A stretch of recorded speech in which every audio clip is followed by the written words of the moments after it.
अगर मैं दूसरे कॉलेजों की बात करूँ तो वहाँ पर कंपटीशन काफ़ी ज़्यादा है। आप कितनी फीस देने लगा, आप अच्छे से अच्छे कॉलेज जाना है, यहाँ के नियर बाय कॉलेज में एवरेज पैकेज लाख है। एमबीए के फैकल्टीज अलग है और एमबीए प्लस प्लस के फैकल्टीज अलग है। तो क्या ऐसा सच में है? Okay. और एमबीए प्लस प्लस में यहाँ पे बस एक्स्ट्रा सर्टिफिकेशन कुछ कोर्सेज होते हैं, जैसे आईएम के सर्टिफिकेट्स मिलते हैं। स्पेशली इसका आरओआई काफ़ी बढ़िया था। मैंने सारे कॉलेज आसपास के कॉलेज को एनालाइज करने के बाद ये देखा कि इसमें कंपटीशन काफ़ी कम है। अगर इस फीस में 2.5 लाख की फीस में अगर आपको 4-5 लाख का पैकेज दे रहा है तो इसकी आरओआई बाकी कॉलेज से बेहतर है। Hello everyone, welcome back to my YouTube channel और मैं हूँ राजदीप प्रसाद और आज हम आ गए हैं MIMT ग्रेटर नोएडा मंगलमय कॉलेज। और अगर आप एमबीए करना चाहते हो या फिर एमबीए प्लस प्लस तो आज की इस वीडियो को पूरे एंड तक देखना, क्योंकि आज के इस वीडियो में मैं आपको एमबीए के स्टूडेंट्स के साथ इंटरेक्ट करने वाला हूँ सो दैट आपका हर एक डाउट और क्वेरीज क्लियर हो जाए। क्योंकि कॉलेज के बारे में तो आपको वेबसाइट पे ओवरऑल हर तरीके के डिटेल्स देखने को मिल जाता है, बट अगर आप किसी भी कॉलेज में एडमिशन लेने वाले हो तो कॉलेज का एक्चुअल जो फीडबैक है वो आपको स्टूडेंट ही बताते हैं। तो चलिए इस वीडियो को शुरू करते हैं। और अगर आप इस चैनल पे पहली बार आए तो चैनल को सब्सक्राइब कर दीजिएगा।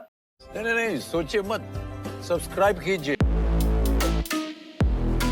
तो चलिए एक एक करके इनसे बात कर लेते हैं। थोड़ा आप अपने बारे में बताओ और आपने इस कॉलेज को क्यों सिलेक्ट किया? My name is Jagriti and I'm MBA student here. I have selected this college because according to my budget, मैंने अपने बजट को देखा, मैं आसपास के कॉलेज को भी एनालाइज किया कि बजट के अकॉर्डिंग मुझे ये कॉलेज बेस्ट ROI दे रहा था, इसलिए मैंने MIMT को चूज किया। Okay, and what about you? Hello, my name is अनुभव तिवेतिया। मैंने इस कॉलेज को इसलिए चूज़ किया क्योंकि ये मेरे बजट फ्रेंडली था। स्पेशली इसका आरओआई काफ़ी बढ़िया था। मैंने सारे कॉलेज आसपास के कॉलेज को एनालाइज करने के बाद ये देखा कि इसमें कंपटीशन काफ़ी कम है, इसमें इनटेक भी नॉर्मल है अदर कॉलेज के हिसाब से। यस, तो ओवरऑल यहाँ का फीस थोड़ा कम है और सीट इनटेक थोड़ा लिमिटेड है, इसलिए आपको ये कॉलेज का प्लस पॉइंट लगा। ओके, और अगर मैं ये बताऊं कि आपने एमबीए चूज किया अपने लिए, ओके, और आपको पता है कि पीजीडीएम भी ऑफर होता है, तो यहाँ पे बहुत सारे कॉलेज पीजीडीएम भी ऑफर कर रहे थे, तो आपने किस बेसिस पे पीजीडीएम छोड़कर आपने एमबीए के ऊपर आपने डिसाइड किया है? अकॉर्डिंग टू मी पीजीडी और एमबीए दोनों ही काफ़ी सिमिलर कोर्सेज हैं। Okay. पीजीडी में आपको काफ़ी ज़्यादा प्रैक्टिकल एक्सपोजर मिलता है, ओके लेकिन पीजीडीएम एक डिप्लोमा कोर्स है। ओके मास्टर डिग्री के अपने ही फ़ायदे हैं। आप अपना डॉक्टरेट कर सकते हो, एमफिल कर सकते हो या फिर किसी रिसर्च में आगे जा सकते हो। तो मैंने एमबीए इसलिए चूज़ किया क्योंकि इसका आप गवर्नमेंट जॉब की तैयारी कर सकते हो। एमबीए का मेन तो यही है। एंड अगर मैं फीस डिफरेंस की बात ना करूं, जैसे कि पीजीडीएम का फीस कॉस्ट ज़्यादा है, एमबीए का फीस थोड़ा कम है, अगर मैं फीस को साइड रख दूं तो क्या पीजीडीएम बेटर है या एमबीए बेटर है? अकॉर्डिंग टू मी MBA ज़्यादा बेहतर है, क्योंकि MBA करने के बाद आपके पास एक एक्सपोजर रहता है कि आप आगे किसी भी चीज़ में ट्राई कर सकते हैं, ठीक है, डॉक्टरेट का ये कर सकते हैं। Okay. लेकिन PGDM में थोड़ी सी ये लिमिटेड हो जाती है कि आप फिर हाँ, सबके अपने फायदे हैं। पीजीडीएम में थोड़े पैकेजेस स्ट्रॉन्ग लग जाता है स्टार्टिंग में ही। ओके, ये आपके प्रायोरिटीज पे डिपेंड करता है कि आप कितने फीस स्ट्रक्चर में जाना चाहते हो और आपको क्या कोर्स करना है। और यहाँ पर हम देखते हैं कि यहाँ पर एमबीए भी ऑफर किया जाता है और एक एमबीए प्लस प्लस भी ऑफर किया जाता है। ओके, तो इसमें आप क्या डिसाइड करते हो कि कौन सा कोर्स बेस्ट है, एमबीए या फिर एमबीए प्लस प्लस? क्योंकि आप लोग का ओवरऑल 1 साल हो चुका है इस कॉलेज में। जैसा कि मैंने तो MBA लिया है, तो मेरे अकॉर्डिंग MBA ही बेस्ट है। Okay. और MBA प्लस प्लस में यहाँ पे बस एक्स्ट्रा सर्टिफिकेशन कुछ कोर्सेज होते हैं, जैसे IIM के सर्टिफिकेट्स मिलते हैं, हार्वर्ड के एक्स्ट्रा सर्टिफिकेशन कोर्स करवाए जाते हैं, Okay. लिंगवा के करवाए जाते हैं, जैसा कि हमारे कॉलेज में अभी चल रहा है। Oh. बाकी पढ़ाई दोनों की सेम ही है, सेम सब्जेक्ट है, same knowledge, same faculty guide सब पढ़ा रहे हैं, बस थोड़ी सी सर्टिफिकेशंस में डिफरेंस हो जाता है। फैकल्टीज से मुझे आपसे एक सवाल पूछना है, क्योंकि ये थोड़ा सा मार्केट में ऐसा है कि एमबीए के फैकल्टीज अलग है और एमबीए प्लस प्लस के फैकल्टीज अलग है, तो क्या ऐसा सच में है? नहीं, मतलब मोस्टली केसेस में 75% टीचर्स सेम्स हैं। Okay. एक दो सब्जेक्ट के उनके अलग हैं जो उनको इंग्लिश सिखा रहे हैं, Okay. या फिर कोई पीडीपी कोर्स करा रहे हैं, इंग्लिश को या स्किल कोर्स करा रहे हैं। ओके ओके, और इसके बाद अगर मैं बात करूँ यहाँ पे, तो आप लोग कॉलेज में हो तो यहाँ पे सीनियर इंटरेक्शन कैसा मिला आप लोग जब आप लोग यहाँ पे कॉलेज के फर्स्ट ईयर में आए? तो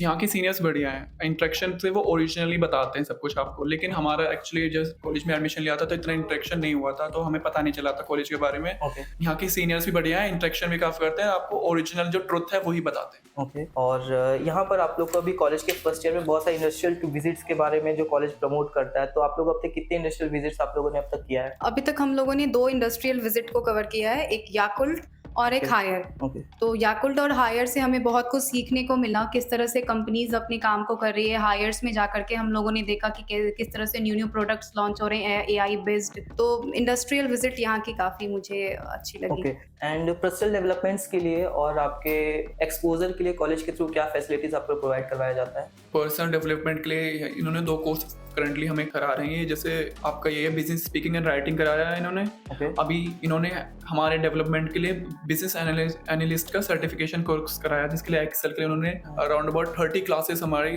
लगवाई हैं। ओके, आप लोग का यहाँ पे एडमिशन प्रोसेस क्या था? आप लोगों ने किस तरीके से यहाँ पे कॉलेज में पिच आउट किया और एडमिशन प्रोसेस क्या रहा यहाँ पर? इस कॉलेज में एडमिशन टेस्ट बेस्ड भी है, इंटरव्यू, लेकिन मेरा एडमिशन इसमें टेस्ट बेस्ड था। ओके। मैंने सीमेट का टेस्ट दिया था। ओके, और आपने कोई एंट्रेंस एग्जाम दिया था या फिर आपने डायरेक्ट एडमिशन लिया था? नहीं, मैंने एंट्रेंस एग्जाम दिया था, CUET का मैंने दिया था। CUET भी एग्जाम के रिजल्ट आने से पहले, लेकिन मैंने यहाँ पे एडमिशन ले लिया था डायरेक्ट एडमिशन के थ्रू। एंड इस स्कॉलरशिप के बारे में आप कुछ बताना चाहते हो कि बच्चों को स्कॉलरशिप वगैरह मिल पाता है, किस क्राइटेरिया पे मिलता है? स्कॉलरशिप में आपके प्रीवियस ईयर में 60% होने चाहिए। ओके। ठीक है, आपका कोई अटेंडेंस अच्छी, आपकी 75% अब होनी चाहिए। ओके। और आपके सेमेस्टर पे भी बेस करता है आप कितना अच्छा इंटरनल्स में इसे करते हो, आपको फीस में ही डिस्काउंटेड मिलता है वो। ओके, आप लोग बेसिकली यूपी से हो या कहीं बाहर से हो आप लोग? मैं यूपी से बिलोंग करता आप यूपी डोमिसाइल हो? ओके, और आप? और मैं बिहार से बिलोंग आप करती बिहार हूँ। से हो? ओके, तो जब आप यहाँ पर आए थे तो आपको मतलब थोड़ा अगर मैं बताऊँ लिविंग एक्सपेंसेस आपको कैसा फील होता है? आप हॉस्टल में रहते हो या बाहर रहते हो? मैं हॉस्टल में रहती ओके, हूँ। तो यहाँ पे किस तरीके का हॉस्टल फैसिलिटी है? फूडिंग कैसा है? फूडिंग बाकी की जो जिस तरह से हम लोग सुनते आते हैं कि हॉस्टल्स के मतलब फूड ऐसा अच्छा नहीं होता है ऐसे, बट वहाँ वैसा कुछ नहीं। हाँ, माँ के हाथ के जैसा तो नहीं मिलेगा, ओके। बट उसके कंपैरेटिव थोड़ा ठीक ही होता है, और थोड़ा एक्सपेंसिव तो है यहाँ पे। ओके। मैंने आके ऐसा फील एंड किया। अगर मैं ओवरऑल आरओई की बात करूँ तो बहुत बार ऐसा होता है कि बच्चे सिर्फ कॉलेज फीस देखते हैं, तो आप लोग की अगर college fees plus living expenses के साथ अगर मैं बात करूँ तो यहाँ का प्लेसमेंट जो आप लोग को मिलने वाला है, जो आप लोगों ने अब तक मार्केट में देखा होगा क्योंकि आप लोग ऑलमोस्ट फर्स्ट सेमेस्टर क्लियर कर रहे हो, तो क्या लगता है आपको वैसा आरओई मिल पाएगा यहाँ से? अगर मैं दूसरे कॉलेजों की बात करूं तो वहाँ पर कंपटीशन काफ़ी ज़्यादा है। आप कितनी फीस देने लगा, आप अच्छे से अच्छे कॉलेज जाना, यहाँ के नियर बाई कॉलेज में एवरेज पैकेज लाख है। ओके। हमारा कॉलेज भी इसमें उन्होंने प्रॉमिस किया है कि वो 4 लाख 5 लाख, अगर वो इस फीस में 2.5 लाख की फीस में अगर आपको 4-5 लाख का पैकेज दे रहा है तो इसकी आरओआई बाकी कॉलेज से बेहतर है। ओके, एंड अगर मैं फैकल्टीज़ की बात करूँ, ठीक है, क्योंकि आप सब बोल रहे हो फीस स्ट्रक्चर थोड़ा कम है, तो फैकल्टीज़ का क्वालिटी आपको कैसा देखने को मिलता है? यहाँ के मोस्टली फैकल्टीज जो हैं वो डॉक्टरेट हैं, और यहाँ के फैकल्टीज की जो मैंने देखा है, मैंने अभी तक जितने भी मैंने ग्रेजुएशन किया और मैंने जो भी अपने स्कूलिंग किया, मुझे यहाँ की पढ़ाई और टीचर्स जिस तरह से पढ़ाते हैं वो बिल्कुल फ्रेंडली होके पढ़ाते हैं। ओके। तो उनके पढ़ाने का वे मुझे अच्छा लगा कि मतलब बच्चों को एक बार में मतलब वो समझ सके। ओके, और मैं ये भी पूछना चाहता हूँ, जैसे बहुत सारे स्टूडेंट्स होते हैं जो बिहार से आते हैं, वो बहुत सारे ऐसा क्वेरीज होता है कि जब वो मास्टर्स करने जा रहे हैं तो जो टीचर्स का लेक्चरर होता है वो प्योरली इंग्लिश में होता है या हिंदी मिक्सअप में होता है, क्योंकि बच्चे जब कभी कभी बाहर से आते हैं तो वो सेम चीज़ पिच नहीं कर पाते अपने पोजीशंस के हिसाब से। तो यहाँ पे वो एजुकेशन सिस्टम की क्या बात है, आपके लोग का क्लासेस कैसा टाइमिंग पे होता है, वो सब आप डिस्कस कर सकते हो? क्लास का टाइमिंग 1 आवर ईच क्लास होती है। 9:30 से क्लासेस स्टार्ट होती हैं, 5:30 तक Okay. आपकी क्लासेस चलती हैं। आपकी क्लासेस सारी इंग्लिश होती है, English mixed with Hindi. Okay, ऐसा कुछ बैरियर नहीं है। से हम अभी बात कर रहे हैं ओवरऑल उस तरीके से ही होता है या फिर प्रॉपर मतलब कि जी, बाकी ऐसे ही बच्चे होता है। कैच नहीं कर पा रहे हो और बस लेक्चर चल रहा है? नहीं, वो बच्चों के साथ ही चलते हैं, बच्चों को समझा कर ही चलते हैं। उनकी लैंग्वेज तो उनको नहीं आती, लेकिन वो ट्राई करते हैं कि ज़्यादा से ज़्यादा बच्चे को समझ आ जाए। ओके, और साथ ही साथ अगर मैं ये भी बताऊं कि कोई हिडन चार्जेस होता है कॉलेज के अंदर, जैसे यहाँ पे बहुत सारे इंडस्ट्रियल विजिट्स का होता है और साथ ही साथ आपको यहाँ पे डोमेस्टिक टूर भी ऑफर किया जाता है, तो और कोई हिडन चार्जेस है आपके कॉलेज फीस के अलावा? नहीं, हिडन चार्जेस कुछ भी वैसे नहीं है। आपके Okay. जो भी कॉलेज के फीस हैं, कॉलेज आपको इंडस्ट्रियल विजिट अगर प्रोवाइड कर रही है तो वो उस फी के में ही कर रही है। ओके, एंड लैब फैसिलिटीज़ के बारे में आप थोड़ा बता सकते हो कि आप लोग के लिए कुछ ऐसे फैसिलिटी, जैसे आप बिजनेस एथिक्स में भी जा रहे हो तो स्पेशलाइजेशंस आप ऑप्ट करते हो, ओके, तो उसमें क्या आपको मिलता है? वैसे मैंने अभी जनरल कर रहे हैं, हम फर्स्ट ईयर में हैं, Okay. कोई भी स्पेशलाइजेशन नहीं है। वैसे मैं मार्केटिंग और ऑपरेशंस पे जाना चाहूँगा। ओके। तो मार्केटिंग एंड ऑपरेशंस के लिए यहाँ पर कहा जाता है, अभी मैंने देखा भी नहीं है, ओके। डिजिटल मार्केटिंग का कुछ कोर्सेज वगैरह कराते हैं, एक्स्ट्रा कोर्सेज कराते हैं। इनके Okay. मॉड्यूल्स में ये मेंशंस हैं कि MBA++ को हमसे कुछ ज़्यादा एज होती है, उनको ज़्यादा सर्टिफिकेशन मिलते हैं ओके। और हमें मिलते हैं, लेकिन उनके कंपैरेटिवली कम मिलते हैं। अच्छा। उनकी प्रैक्टिस वो सही कराते हैं। ओके, एंड सेकेंडली जो MBA++ में इनका एक सबसे बेस्ट पॉइंट व्यू ये रहता है कॉलेज का कि MBA++ में पैकेज जो है वो स्टूडेंट्स को 5 LPA+ वाले पैकेजेस के कंपनीज में ऑफर किया जाता है, ठीक है। तो क्या अगर जो नॉर्मल जनरल बच्चा MBA कर रहा है, क्या वो उस कंपनीज में नहीं बैठेगा?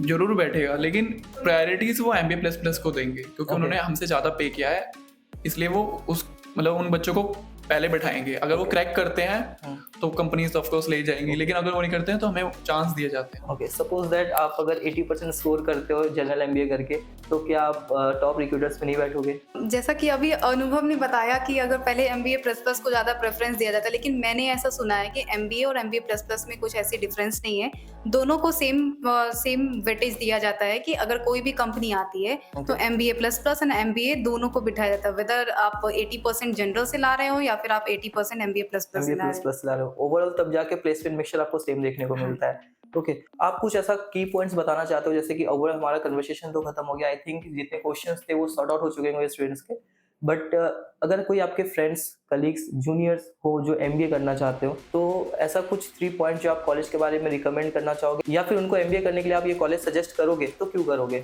या फिर नहीं करोगे तो क्यों नहीं करोगे? सबसे पहले तो मैं बिहार से हूँ, तो मैं बिहार से आने वाले जितने भी बच्चे हमारे इस वीडियो को देख रहे हैं, मैं उनसे ये कहना चाहूँगी Okay. कि बिहार में सबसे पहले तो लैंग्वेज की होती है बैरियर, कि हमारे मतलब आप लोग तो सब जानते ही हो कि हमारे वहाँ के जो एजुकेशन सिस्टम्स है वो कैसी हैं, हमारे कॉलेजेस ये तो प्रॉपर चलते नहीं है, बट यहाँ आने के बाद आपको ऐसा लगेगा कि आप एमबीए करने जा रहे हो तो मतलब क्लासेस इंग्लिश में हो रही होगी, हमें शायद करना मुश्किल हो जाए, तो बट ऐसा कुछ नहीं है। यहाँ बेसिकली जो अगर नॉन कॉमर्स बैकग्राउंड से भी होते हैं उन्हें भी फोकस किया जाता है कि वो भी बच्चे बिल्कुल जैसे कॉमर्स बैकग्राउंड के बच्चे हैं उनके तरह भी वो बिल्कुल से समझे। एंड आप सजेस्ट करोगे अपने फ्रेंड्स, कलीग्स को ये कॉलेज, या फिर कोई दूसरा कॉलेज सजेस्ट करोगे आप? ऑफ कोर्स हाँ, जैसे अब काफ़ी बच्चे होते हैं कि वो कॉलेज में एडमिशन इस बेसिस पे लेते हैं कि उनको एक्सपोजर ज़्यादा मिलेगा। ओके एक्सपोजर की बात करें तो इसका कैंपस काफ़ी इतना बड़ा नहीं है, ओके तो जो बच्चे IIMs की सोच के चल रहे हैं कि इतना बड़ा कैंपस मिलेगा, सेलिब्रिटीज़ वगैरह आएंगे, तो ऐसा तो कुछ नहीं है। सिर्फ पढ़ाई के हिसाब से ये काफ़ी अच्छा कॉलेज है। इसका मैं 3 पॉइंट्स बताऊँ, इसका ROI काफ़ी बढ़िया है, ओके, बजट फ्रेंडली है, बच्चे फ्रेंडली, और टीचर्स आपको इतने मिल जाएंगे कि आप बिल्कुल उनके साथ कनेक्ट कर पाएंगे। Okay. वो मना नहीं करते किसी बात के लिए। तो जैसे आपने बताया कि आप बिहार से हो, तो अभी रिसेंटली एक कॉलेज नैक एग्रीगेशन मिला है A++, तो यहाँ पे बिहार क्रेडिट कार्ड भी एप्लीकेबल हो चुका है, तो आपने उस तरीके से कभी पिच आउट किया यहाँ पर बिहार क्रेडिट कार्ड के थ्रू? अभी तो मैंने नहीं किया, लेकिन यहाँ आने से पहले मैंने सोचा था कि मैं स्टूडेंट क्रेडिट कार्ड, लेकिन हमारे स्टूडेंट क्रेडिट कार्ड में ये पहले मंगलमय का नहीं था, लेकिन अब ये मंगलमय नैक A ग्रेड आ गया है, तो अब स्टूडेंट क्रेडिट कार्ड भी अवेलेबल है। तो आई विश कि अगर आप अभी इस बार अप्लाई करो तो सेकेंड ईयर आपको मिल जाए। या श्योर कि सेकेंड ईयर मिलने के चांसेस थोड़े ज़्यादा हैं। आप लोगों ने अपना टाइम दिया, थैंक यू सो मच। और आज के इस वीडियो को यहीं पर एंड करते हैं, और अगर आपको कॉलेज के रिगार्डिंग किसी भी तरीके का कोई डाउट बच जाता है तो आप मुझसे पर्सनली कांटेक्ट कर सकते हैं, या फिर आप इनसे भी कांटेक्ट कर सकते हैं। मैं इनका व्हाट्सएप नंबर तो नहीं, बट मैं आपको इनका इंस्टाग्राम हैंडल में आपको डिस्क्रिप्शन पे दे दूंगा। और अगर आप इस वीडियो को अब तक देख रहे हैं तो वीडियो को लाइक कर दीजिएगा, चैनल को सब्सक्राइब कर दीजिएगा। Thank you, thanks for watching the video. पढ़ते रहिए, आगे बढ़ते रहिए। Thank you, Thanks. Love you.